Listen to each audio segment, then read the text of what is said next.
This video is intended for educational purposes only. We do not promote any illegal activities. Any action taken based on the information in this video are solely at your own risk. Always ensure you have proper authorization before testing systems or networks that do not belong to you.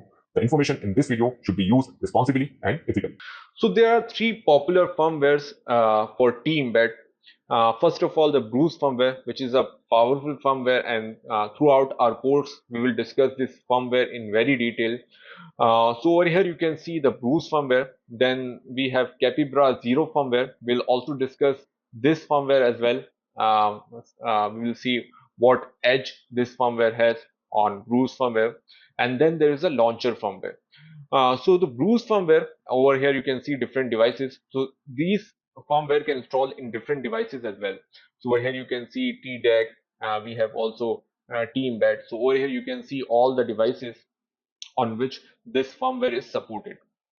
So there is carburetor as well, C+2 core as well. So over here you can see what are the features and what are the functionalities which are supported in different devices. So our device is T-Embed CC1101. So over here you can see most of the things are supported other than the FM radio. We can see all these things are supported. So we are going to cover all these things in very detail in our coming sections, like bed USB, CC1104 sub gigahertz. We will also cover NRF24. So we'll cover all these things in very detail. Then there is Capybara Zero firmware as well. So the Capybara Zero firmware has a slight edge on RFID things, basically in NFC.